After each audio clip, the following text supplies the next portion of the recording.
My favorite part of this podcast today, though, is when I started to see it. I started to see it sink in on this ripple effect. I started to see it in you, that you see it. And I pray to God that I've articulated it effectively enough for the people that listen to this show, because it has massive repercussions in a very, very positive way, and a negative way if you choose to continue what you're doing now.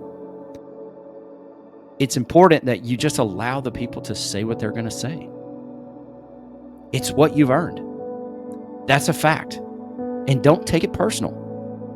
Are you going to allow other people's actions to dictate your attitude? And you will be tested on that. I promise you. You will be tested. Anytime you start doing something that is outside of the habitual realm of what you're currently doing, you will be tested. Make some I am statements to locate yourself. I'm frustrated. I'm disappointed. I'm lonely. I'm angry. Just to go down the list, I'm deprived. I'm resentful. I'm fed up. I'm jealous. I'm lost. I feel deprived sexually. I'm insecure. Hey, those were a lot of things that I felt 10 years into our marriage.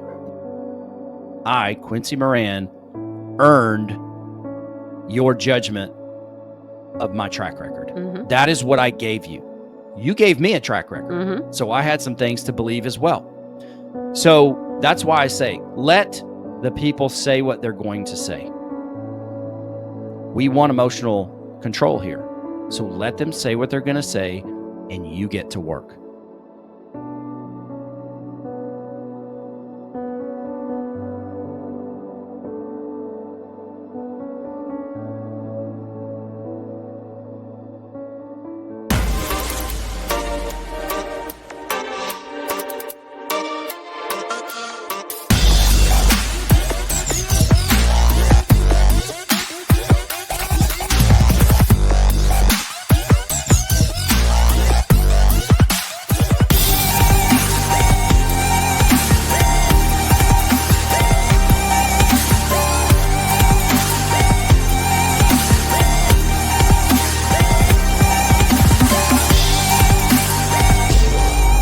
Welcome back to another episode of Man vs. Marriage. It is I, the Q Dog, in the Moran family studio. Honey, what are you giggling about? Because you paused like you totally blanked for a second and didn't know what you were supposed to do. No, I told you the last time. I give a delay so in editing, it doesn't take my voice out of there, because I'd be like this. This is I, Quincy Moran. And so that's what happens. So it just looked funny from here. Well, I've done that before. So anyway. Looks funny. I'm just letting you know. It's okay. Well, we're so glad to have you. I, of course, am your humble servant, Quincy Moran. And this beautiful lady on the camera is my lovely wife of 26 years and counting, Jeanne Moran. Jeanne, what is going on with you? Oh, lots of stuff. There is lots of stuff, and it's not all bad. No, it's not all bad. It's just that time of year.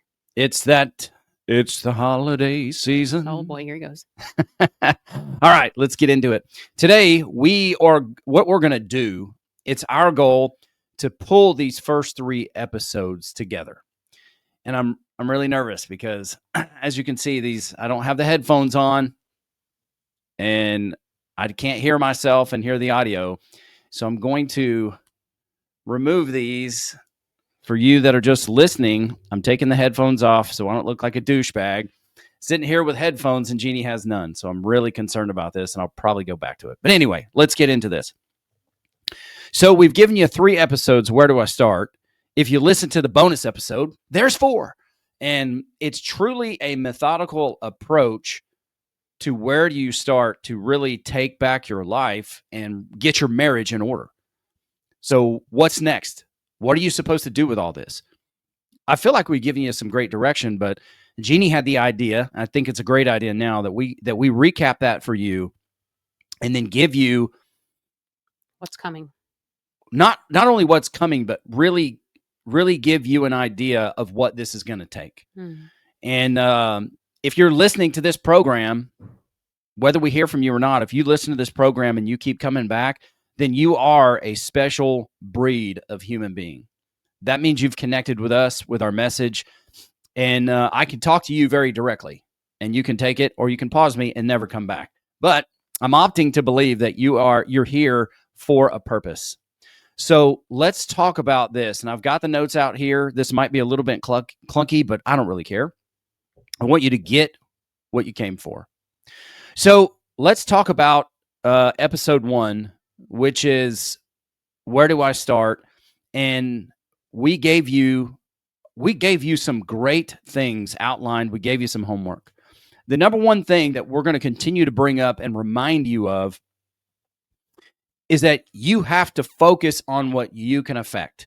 I'm going to quiz Jeannie right now. What are those 3 things, honey? My attitude, my effort, and my willingness. You failed. You got A. EFS. No, you didn't fail. It's true, but it's your attitude, your effort, and your actions. And maybe we should include your willingness, but we won't do that today. So what you have to do is, and I don't always say what you have to do or what you must do, but you will hear that today more than you may have heard it in a long time. Because I'm telling you not someone else's story. I'm telling you my story and what it took to get to where we are. So the thing that we look at when it comes to your attitude is you are the only one that has control on that. Now, there are environmental factors. When I say environmental, I'm not talking about global warming and climate change. I'm actually talking about what's going on around you. So understand that. You're probably smart enough to figure that out, but sometimes Quincy Moran is so literal. So that's the environmental factors. Are you going to allow other people's actions to dictate your attitude? And you will be tested on that. I promise you. You will be tested. Anytime you start doing something that is outside of the habitual realm of what you're currently doing, you will be tested. You will feel resistance. It's good. It's normal. The Stooges will come. They will. What a great story that is. Here's the thing, too, is in episode 1, we said, hey, you've got to stop blaming people, and namely your spouse here, and you've also got to make a decision and stop all this quid pro quo punishment. You know why I'm laughing. Yeah, make a decision. That has been our inside joke for years. Then we ask you this question. Why are you here? Like, we know you're here because the title caught you, which is where do I start? But you need to identify why you are here and be honest with yourself. And something that's very important is, in order to say you have a destination picked out, well, how do you know how to get there very practically unless you know where you are on the map? If you don't know where you are, then you don't know the steps it takes to get there. And that's what we're doing. That's what we offer you, is something very practical. And then, one of the things that we wanted you to do also is to make some I am statements to locate yourself. I'm frustrated. I'm disappointed. I'm lonely. I'm angry. Just to go down the list, I'm deprived. I'm resentful. I'm fed up. I'm jealous. I'm lost. I feel deprived sexually. I'm insecure. Hey, those were a lot of things that I felt 10 years into our marriage. And that's why I put them down. So the next thing is, what do you have? What do you have that you can be grateful for? Because you're going to bring to the surface your disappointments, your frustrations, where your marriage is. You're going to start to locate that. But it's also incredibly important to open your eyes and remind yourself for what you're grateful for in your relationship. Because back somewhere, this relationship started in a positive place, most likely. So your homework was observe yourself. I asked you to observe yourself. And let me just give you this caveat. If you've just hopped in to this episode and you're brand new, or you're one of our longtime listeners, but you haven't heard these other episodes, where do I start? 1, 2, and 3, the bonus. Please pause this episode and go back and listen to them, because that's the way you're going to get the maximum amount of value out of what we're talking about. Do you agree with that, honey? Mm-hmm. Thank you. If you didn't agree, you'd tell me. So anyway, observe yourself. So what I say is, when your spouse, so husbands, if your wife does something and you get, quote, triggered, or it causes an emotional response in you, observe your thoughts. Don't react right away. Be fast to listen. Be slow to speak. So what comes up in you? I want you to observe that because it's important to know how you react to the people that you resent in your life, because that needs to be transformed. It's not just the people that you resent in your life, but yeah, I notice more and more after doing that with you that I catch myself with other people. And it's not necessarily the people that I resent. It's just, why does what they say bother me so much? Why do I have that emotional response? That's kind of, sorry. Side note, rabbit trail. My bad. No, it's not a rabbit trail. It's important that you bring that out so that I can clarify why I say your spouse. This is a marriage podcast. True. So however they found it, it's about relationship. Now, I taught the kids through means of doing 5S and the lean model here at home. I taught them about leadership through our chore system. Mm-hmm. And I said, hey, if you can lead your siblings, you can lead anybody. And in the same vein of thought, if you can slow down and observe your thoughts with the person you're closest to, you're most emotionally connected to, the person you may resent the most in this world, then you can apply that to other people. Agreed. Once you become successful. So it's all methodical. That's why I approach things the way that I do. It's pretty systematic. And it's not the same for everybody. But like I said, I'm telling you what works for me. So keep the input coming. It's great to hear your part. I'm really nervous about how the sound is going right now. So I'm trying to work through it. Just put them on your head. Okay, I will. I don't wear mine because I have a daith piercing and I have piercings in my cartilage and they hurt my ears really badly. So I don't wear them. It doesn't matter what it looks like. I don't need to wear them. I'm not looking at the computer screen. You are. I know. So are the people who watch this. But if they're listening, they have no idea. Anyway, homework number 2. Audio sounds great, by the way. Is gratitude. Do that gratitude exercise for a minimum of 7 days. And that's something that truly, truly changed my life. I mean, it changed my life. I added a different, I did that differently. I didn't do just a gratitude exercise. I went and bought myself this really thick leather, like journal on Amazon. And I made one specifically for you. And I put, you, and then it gradually became the kids. I turned it into a prayer, and I just put all of the things that I'm thankful for, the personality traits, mm-hmm. the things that we share, the dreams that we have.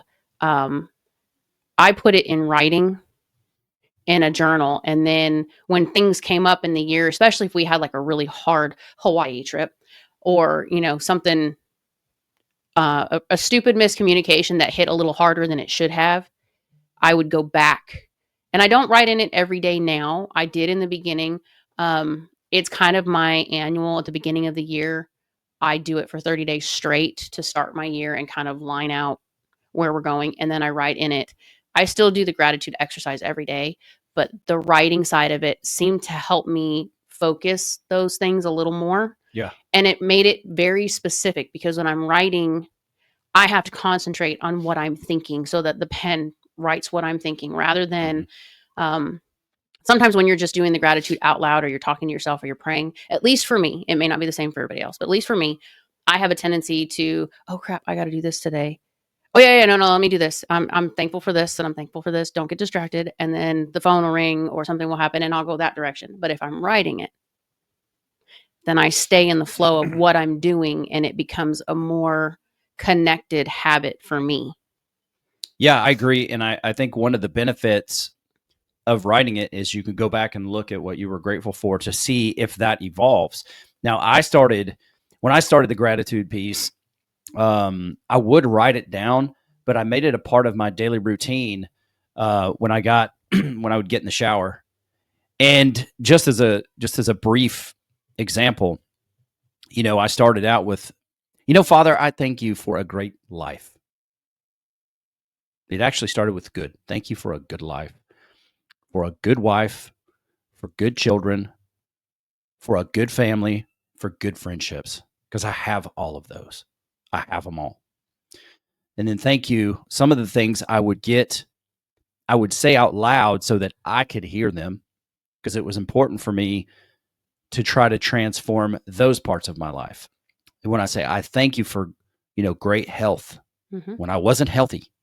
I thank you for great wealth, great finances, great provisions, because I believe those things are coming. See, and that's funny because on the other side of that equation, I was thankful for provision and I wrote those things, but I started thanking him for your job and your position and the way that he's using you and the things that he is growing you in and the people that he's putting you in contact with and the doors that open and opportunities that were presenting themselves before we even knew what was coming. Yeah. And I look at health as wealth, as way more than money. I do too. I was just looking at, provision and things of that nature. I was just, I don't know. It evolved from you as a person and the things I'm thankful for is you as a person to things that you do, things that you're involved in, things that you touch, and the things that touch our lives in general. And it just kind of progressed out from there. Great. I think that's a great example of what it can be. Make it your own, but do it. Listener, do it. Do it. Anyway, number 3, as far as homework goes, at the current place, I thought I would be here, but I'm actually here. That's just a locator. There may be many people who are like, that's not a good place to do. It's not a good thing to do. I'm not going to have that attitude. There may be people who push against looking backwards. Well, it's actually not looking backwards. It's looking at your reality in the moment. But I'm a big believer in you need the truth about where you are. Doesn't mean it's always going to be true, but that's one of those things that the Lord had taught me, which is let it be what it is. It's not always going to be what it is. And that was a big thing in my life. Now, I play a role in that because I've got to do things to change it. I have to do some things to change that. Now, you should have the bonus episode. If you don't, I won't go over the bonus episode, but it's very closely akin to episode 1. Then episode 2, where do I start? And we'll try to speed this up because I don't want to keep you for too long, but I do want you to get what's happening. Reminder, attitude, effort, actions. Focus on what you can affect. Now, that episode 2 was all about what do you want? And I'll tell you, that tripped Jeanne and I up a couple years ago because Matthew McConaughey has a great book. Part of it I've read. I haven't finished it, and I really should. But he asked a question that really tripped the both of us up, which is, what do you want more of? And I found out at that time, I was focusing too much on what I wanted less of, rather than taking the true art of what are you good at and making that better. Develop your strengths. Over the course of time, you can be intentional about improving your weaknesses in life, or in the corporate world, your opportunities. I got to stop being a turd. Anyway. Say that again. Is it recorded? It's all recorded. Okay, just make and I can hear it because I have my headphones on. Good, just make sure. Yeah, I heard it here first. He's going to stop being a turd. I didn't say I was. I said I need to be, or I should be, or something close. Disclaimer. So be as specific as you can. And here's what I went through for you. Okay, stick around. I want you to hear this. We're going to get to episode 3, and then we're going to get to this part that I think is outstanding. That's really going to enhance this process for you guys. So for me, I wanted emotional control because I was out of control emotionally. I wanted to be healthy. I wanted to be a better man. I wanted to respect myself, and I did not. I wanted to trust myself because I did not. Actually, in a way, I did. I trusted myself to start and to fail because that was my track record. I wanted to be someone that I could count on. I wanted a purpose. And I told you in that episode, Coach Rita, when you say things to her, she would say, "Who said you don't?" And that would screw you up big time, which is good. I wanted to matter. And again, she would say, "Who says you don't matter?" Great question. I wanted more sex, but I wanted better sex.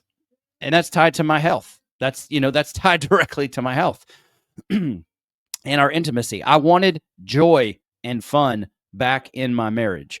I wanted to be a great dad. I wanted confidence. So then again, I said, I want to ask you, what do you want? And the thing is that you could get incredibly selfish and you can talk about your marriage, or you can start with that personal responsibility, which is focus on what you can affect.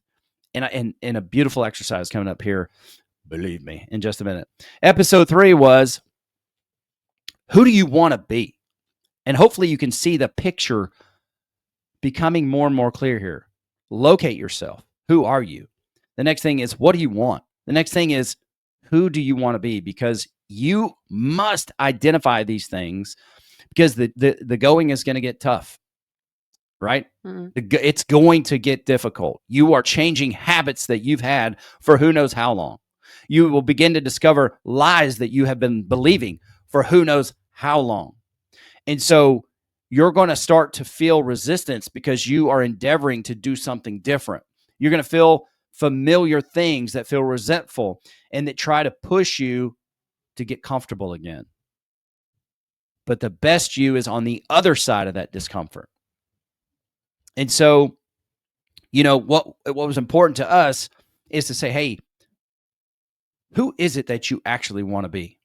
And so how did I help you with that? I helped you with what helped me. And that was hearing on a podcast from Jay Ferrugia, the funeral exercise. So you think about this. Start with men you admire. And I included some women in that for me as well, because my mother was a single mother. She had support, but that woman had grit. She had tenacity. I don't know if she gives herself enough credit for it. She went back to school. She got her LVN to become a nurse while being a single mother. And for that, I look at it and I go, there's fortitude. There's grit there. And so I look at her, I look at my dad, my grandparents, and some other people in my life. I even admire Nick Saban. And so I sought to emulate those strong things about him.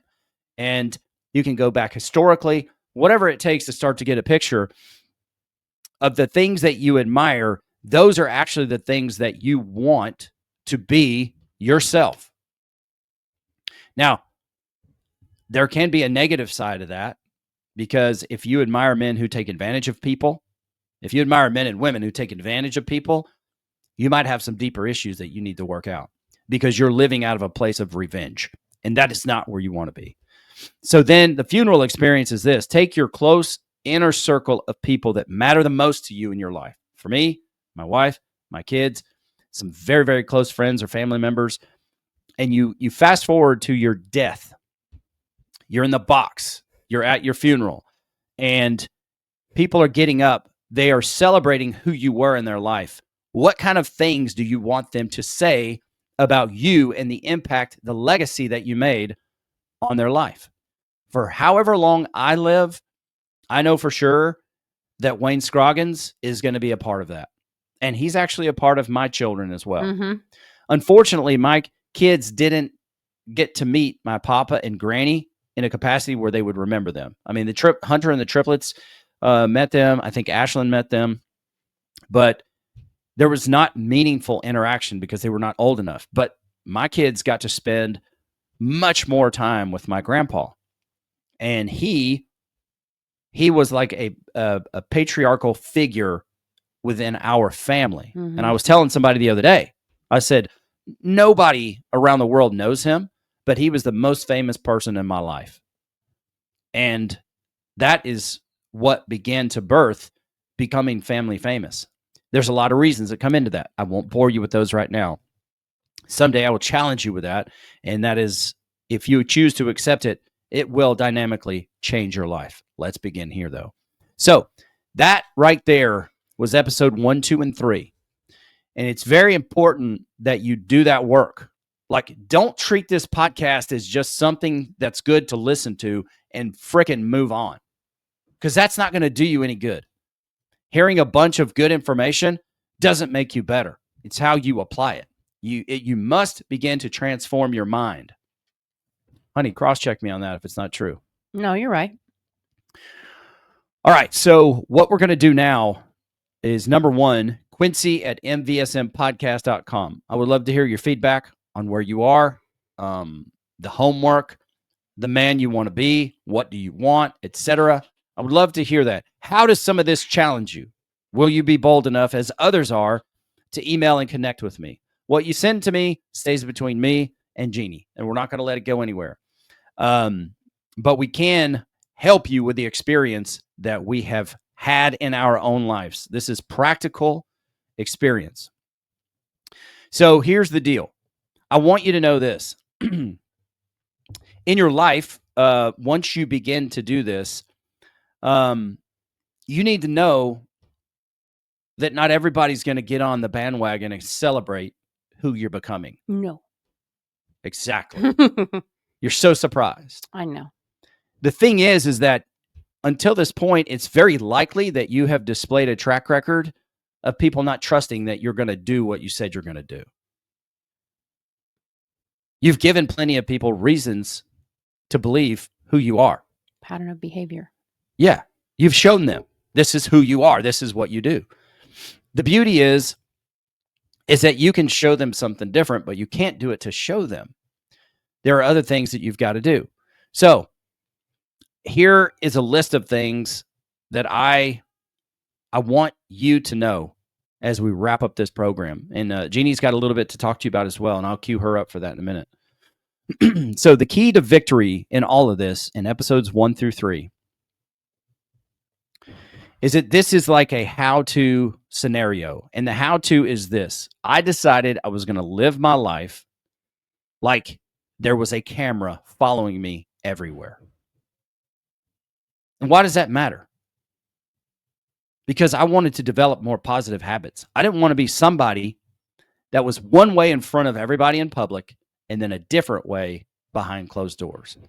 Now, I mean that in the sense that when nobody's around, what are you doing? Mm-hmm. Because that's the true character. That's the true model of character. I took it a step further and said, hey, the Bible says that I'm surrounded by a great cloud of witnesses. So those that have gone on before me, they might be looking in. And I want to live my life with integrity. So that just created a bunch of awkward moments for people in their mind. It just might. I know probably where we all take it, but it's beyond that. No, I was, this is going to sound really stupid, but I was thinking about the pick it and flick it joke. It's like you can only do it in the car, according to your dad. Yeah, my dad's pretty funny in that way. So here's what I'm going to say. Integrity is of the utmost importance. Because true integrity isn't what you're doing when everybody's looking. It's what you do in the dark. It's what you do when no one else is around and you know what you do. And so that is the line of integrity. That's the level of excellence that I'm calling you to. And I have led that by example. There's a woman right there who can say yes or no. You'll say, how does she know? She wasn't around. She knows. All right. You must do this without any expectations of someone affirming you or giving you an attaboy. And for me, that's difficult because I'm a words of affirmation dude. But if you do it for those reasons, it's not going to last. Mm-mm. It's not going to change anything. You must do this or you must not get or become desperate for positive affirmation, for someone to notice that things are changing. That's the wrong mindset. You must work the process. You must learn how to become someone that you can count on. And look, I cannot emphasize enough that if you start to whine that your wife has not noticed or is not giving you accolades or is not acknowledging your change, then you have not changed. Mm-hmm. That's a fact. Take me to task on that. Well, it's kind of like when you go to work out and you're trying to lose 10 pounds. It's not her responsibility to track your weight loss and to tell you you've lost weight. It is for you to feel good about losing weight. It's not about how she feels about it. It's about how you feel about it. Do you feel like you've accomplished your goal, that you've put in all of the work, that you've done all of the things, and now here's your reward? Or are you going to do it, and then if she doesn't acknowledge it, well, then I don't need to lose the 10 pounds, I guess, because it doesn't really matter to her. Is that the mindset we're going to sit with, or are we going to continue to the next goal? Yeah, I think it's important. And this is a marathon. Mm-hmm. It's a marathon. It's a slow burn. It is you making decisions every day on who you want to be and what you want, and so on and so forth. And so, in my mind, I was going to make these changes no matter if I got the accolades or I didn't, because I knew how important it was. Actually, I didn't know at the time, but something told me that it was of the utmost importance that I stop asking for approval and I just begin to make these changes. And the beauty is that I started this with discipline and being disciplined. But truly, my faith, like, there is something real about Jesus Christ being able to transform you. And I took that very seriously, like being transformed by the renewing of your mind, continually washing it with the water of the word. And that word, obviously, is talking about the biblical word. I took it a step further and washed my mind with the words of who I was becoming, Mm-hmm. and just continually reinforcing that. And you can, if you are, you will be fooling yourself if you start off and then it's like, oh, this is hard. But my wife didn't tell me I'm doing a good job. That is precisely the attitude that got you into the position where you are. Because you must do this when it's lonely. You must do it when it's raining outside. You must do this while the sun is shining. There is no time where you do not stop doing this. And let me tell you, in just a moment, you're going to understand why it's important to awaken that warrior inside of you, to awaken that athlete, to awaken that man and say, it is time to get up. It's time to do work. And you yourself must accept this mission. Mission impossible. The mission, should you choose to accept it. If you do, it's time to get to work. And it's very serious. I mean, it is a very serious situation. Now, I would just like Jeanne to talk about this, because I asked her, I said, how did you come about finally believing and buying into that I was changing, that I was transforming, that I was becoming a new man? It's important to hear from her. It's also important to hear from her on the other side of that, which is, how did she deal, or how did she process and get through when other people told her he's not going to change? This is not going to, it's not going to last, etc. So would you take over for just a minute and talk through that? In the beginning, I didn't think it was going to work, just because you had done a lot of things and either they didn't pan out, or something else got added to the pile, or, oh, I'm going to pivot to this instead. It was just, there was a lot of shifting going on in the beginning. And for me, it was going to take more time. At the time that Quincy's process of changing and my process of changing happened, they happened at different times. Quincy started before mine. And when he wanted to start losing weight and going to the gym, it was going to be 2 hours a day. That was the minimum requirement for the person training him, is 2 hours. And he was already working 12 and 14-hour days. And then it was going to be 2 hours at the gym. And for me, this is where we were struggling, because at the time that it started, we had just had, I was pregnant with the 8th baby. And it was a lot. I mean, I wasn't a single mom, but a lot of the time I felt like a single mom, because I was at home all day with all these little people. Even though someone went to school, I didn't get grown up time. I didn't get to just go out and be with other people and have a conversation. I was with little people all day. My choice. I don't regret being an at-home mom.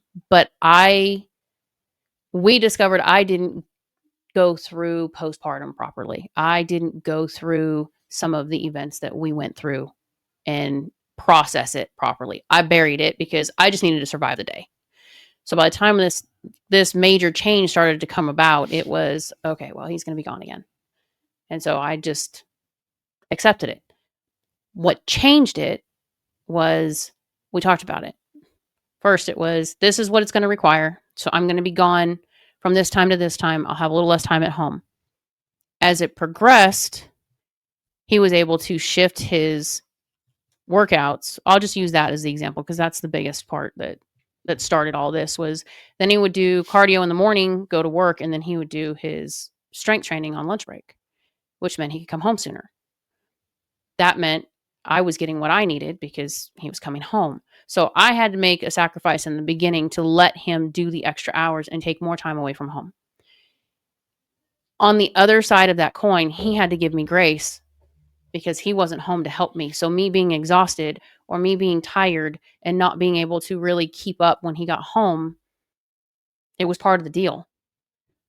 But once he started coming home, we were able to shift who was doing what, and that gave me a little more freedom, which helped us kind of find our way a little better. I think the biggest part was you started showing up for kids' games. You started showing up for more things at home, practices. You started coaching baseball. Like you just took a more active role with the kids and with our date nights and things of that nature, which wasn't always the case. But it took, I think the first time somebody mentioned to me that it's not going to last, I was like, I mean, he's been doing it for like 6 years. I'm pretty sure this is a permanent thing. The other part of that is we learned to talk about it. We learned to have those hard conversations that said, hey, look, this is what it's going to require. Mm-hmm. It's not forever. It's just for now. And for now could be 3 weeks. For now could be 6 months. But as long as we had the understanding that it was for now, it made it a little easier for both of us to digest and kind of work through what we were going to have to deal with. And I think the biggest change was when your medical stuff happened. We were talking about this earlier. It was a mental shift for you. And that was probably the biggest, oh crap, this is real for me, because they told you, well, you're going to go through these procedures. This is what the recovery is going to be. These are the things you're going to have to stop doing. You're not going to be able to do. This is not going to be easy. Just the typical CYA conversation that you get from doctors. And at that point, you had already been putting in so much work that to have someone come and tell you, you probably won't be able to do these things again because it's not going to be healthy for you, or it's going to be too strenuous, or, it could cause this problem or that problem. I mean, I love Dr. Nian, but he hated your diet. But the proof was in the pudding. You stayed solid with, no, this is not going to stop what I'm doing. This is not going to keep me from getting healthier. This is not going to keep me from my kids. This is the commitment that I made. And you just flipped a switch. And that your mentality, your focus, everything became locked in. And no matter what anybody said at that point, it was, oh, well, it won't last. Or the doctors told him, it's like, I don't care what the doctor said. This is what he's doing. And he's actually proving the doctors wrong. Mm-hmm. I mean, all of your recovery, your last surgery, he's not going to be walking for at least 24 hours. He'll be home in about 3 to 5 days. This is what we're expecting. He got out of surgery, and the minute that he felt good enough, all right, I want to go walk. What do you mean you want to go walk? I want to go walk. Bring me the walker. I want to go walk. Like he didn't, it wasn't even a thought process of, oh, you need to rest for this many hours or whatever. You had just, nope, I'm going to get up. I'm going to walk. I know how many laps I have to do. I know what my requirements are. I'm going home. Mm-hmm.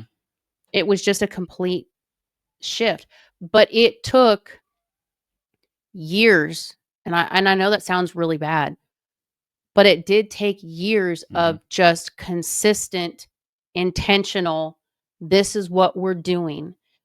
But you included me in it. Mm-hmm. Even if I wasn't part of the workout routine or I wasn't part of what you personally were doing, I was part of the conversation. I was part of the decisions that were made. I was part of the recoveries that you went through. I was part of all the things that were impactful to the family or to our marriage. I was a part of that. It wasn't just, this is what I'm doing, you need to accept it, and this is how I'm going to do it. Mm-hmm.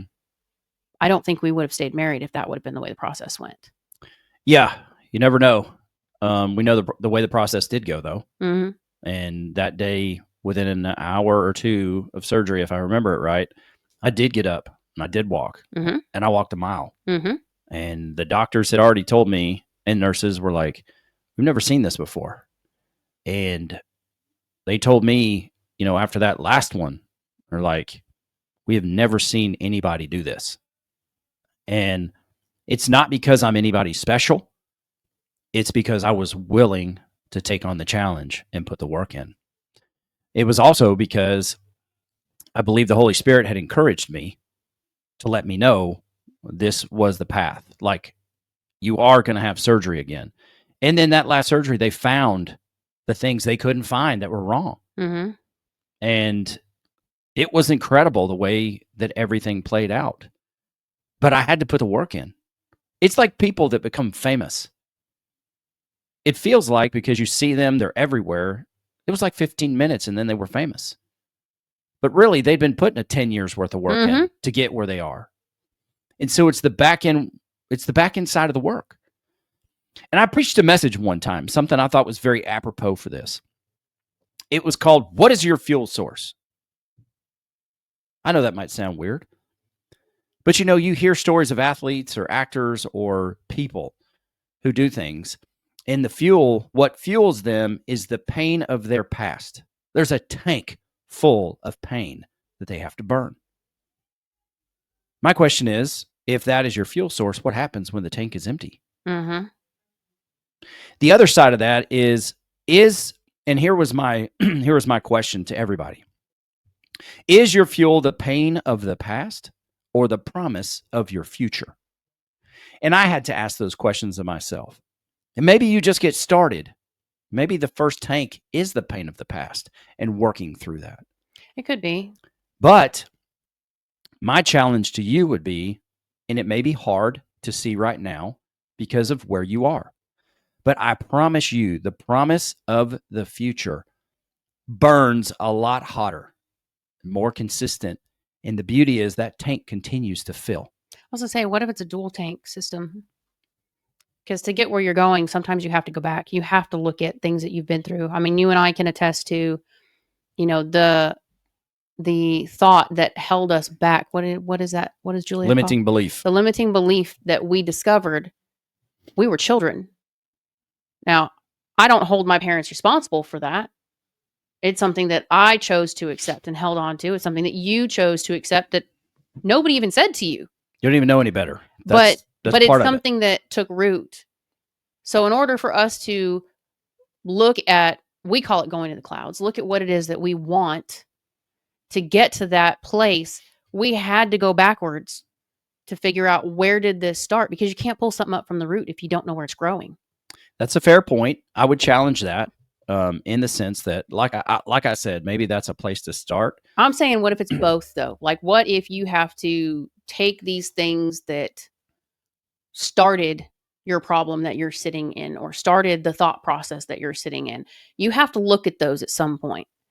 Now, for you and me, I'll use myself. When the school said, Hunter will never do X, Y, Z, my fuel became, watch him.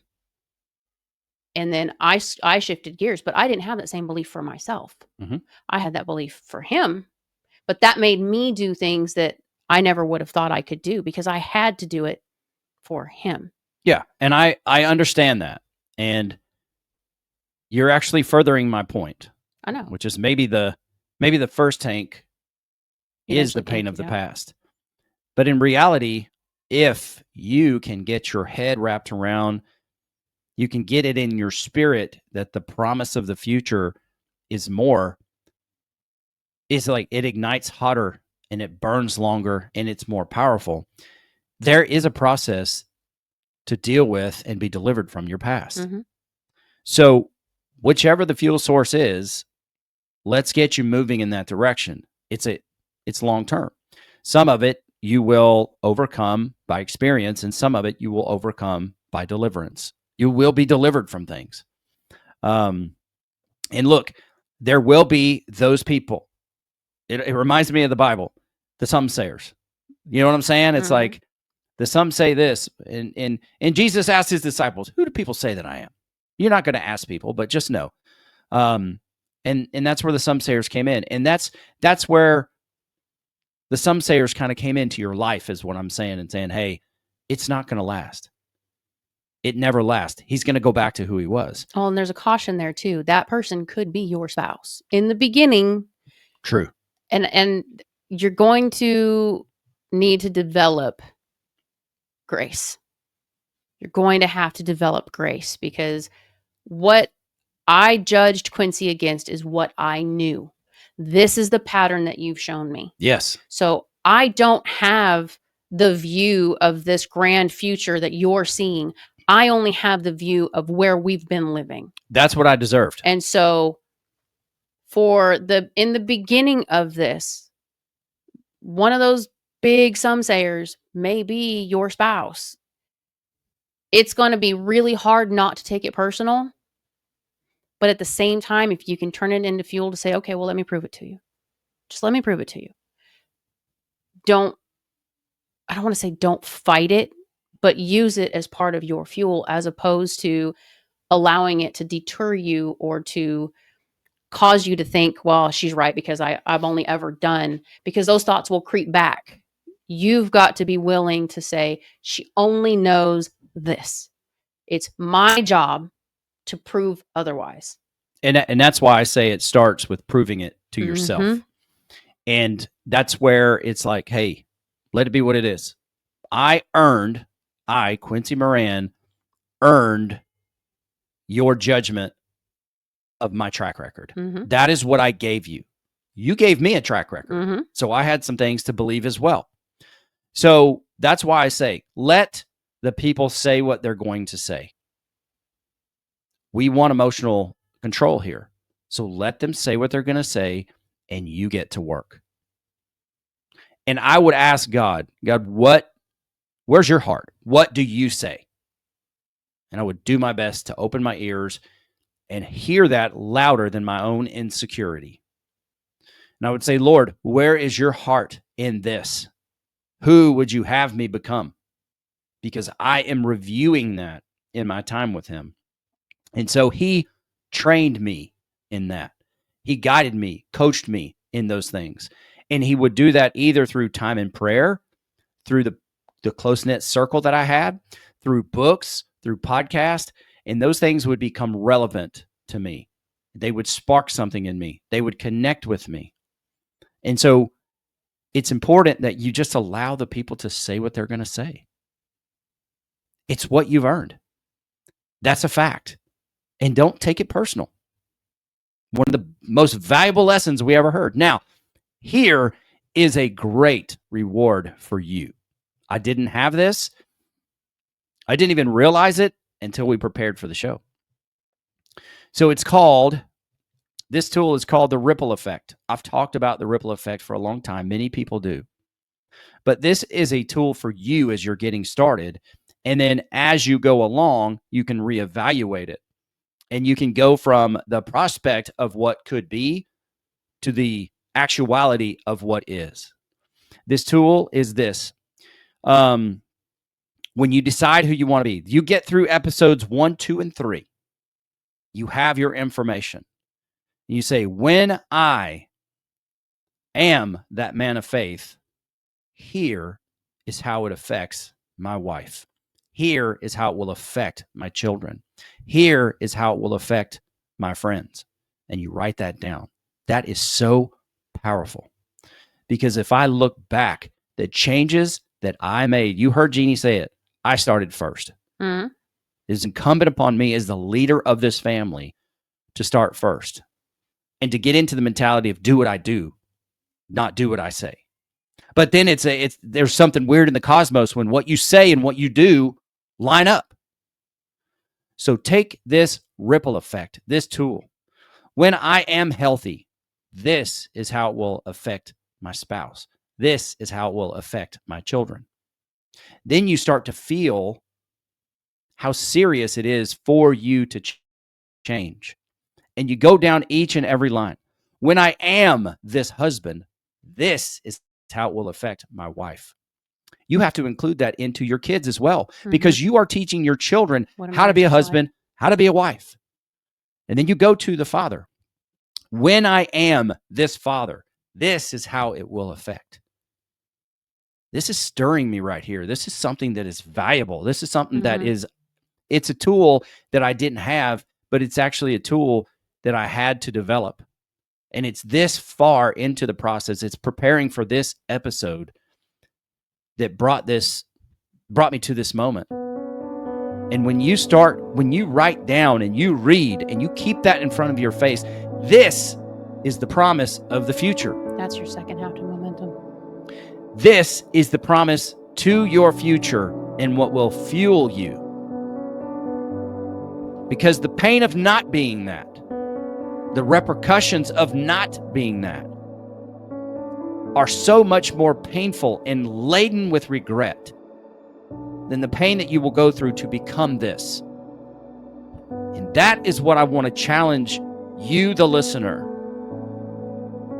with in this moment. It's heavy on me right now. I can tell. This is going to change your life. Guys, this is not just good information. This is not just good information that you're going to use to listen to while you're in the car and then go away and not change. What I'm offering you, what I'm here to give you, is an opportunity to become the man that you were meant to be. That makes an eternal impact. That changes the direction of your legacy. There's a major ripple effect that happens, and it will be because of you and what you choose to do.